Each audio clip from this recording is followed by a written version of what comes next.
Bienvenue chez Zoom raconte. Aujourd'hui, je vous raconte l'histoire de Scylla. Scylla est une jeune fille très intelligente mais turbulente vivant au Congo. Elle étudie dans une grande école, mais son comportement rebelle entraîne de nombreuses plaintes et convocations. Excédé, son père décide de la transférer dans une école plus proche, l'Institut des Arts et Métiers, INA, une décision qu'elle vit comme une punition, car elle rêvait de devenir journaliste. Peu à peu, Scylla s'adapte à son nouvel environnement. Un jour, un aîné de Ina, impressionné par son courage et connaissant ses sœurs, lui propose de remplacer une actrice absente dans un spectacle d'une autre école. Elle accepte et, contre toute attente, joue son rôle brillamment, surpassant même la personne initialement choisie. Cet événement marque le début de sa carrière artistique. L'aîné l'intègre dans son groupe de théâtre, faisant d'elle sa première recrue et la plus jeune actrice du groupe. Avec le temps, Scylla devient une grande actrice du cinéma congolais, enchaînant les rôles et captivant le public. Son talent l'amène à évoluer et à marquer sa génération. Plus tard, elle ouvre sa chaîne YouTube Scylla Bizalou Officiel, après avoir aidé ses collègues à se lancer. Sa première série, Demi-Père, connaît un énorme succès, attirant de nombreux fans qu'elle surnomme les Habakkuk et les Anges Adorables.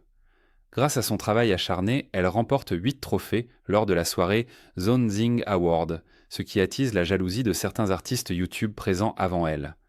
Malgré les critiques et les insultes de certaines personnes qui cherchent à la rabaisser, Scylla garde son sang-froid et continue son travail. Elle est surnommée l'anti-plagiat, car toutes ses idées sont originales. Malgré les trahisons, notamment de la part d'enfants qu'elle avait formés, elle reste persévérante. Au fil des années, elle reçoit 27 trophées en 26 ans de carrière. Elle lance une deuxième chaîne YouTube, les Habakkuk, qui devient la première en nombre de vues malgré ses 23 000 abonnés.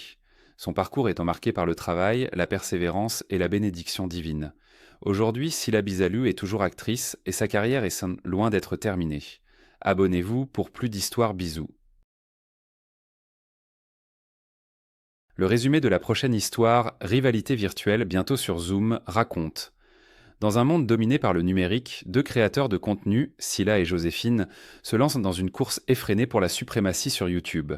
Amies au départ, leur relation se détériore lorsque Scylla, encouragée par son entourage, décide de créer sa propre chaîne. Joséphine, qui se sent menacée par son succès grandissant, utilise tous les moyens pour discréditer son ancienne amie. Rumeurs, manipulations et alliances de stratégiques.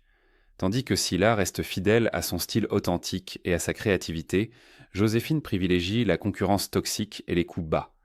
Mais à mesure que la vérité éclate, les masques tombent et le public commence à discerner qui est réellement talentueux et qui joue sur la manipulation. Rivalité virtuelle est une histoire captivante sur la jalousie, la persévérance et la force du travail sincère dans un monde où l'image et les apparences règnent. Restez branchés sur Sabrina Zoom la star. Abonnez-vous pour plus d'histoires bisous.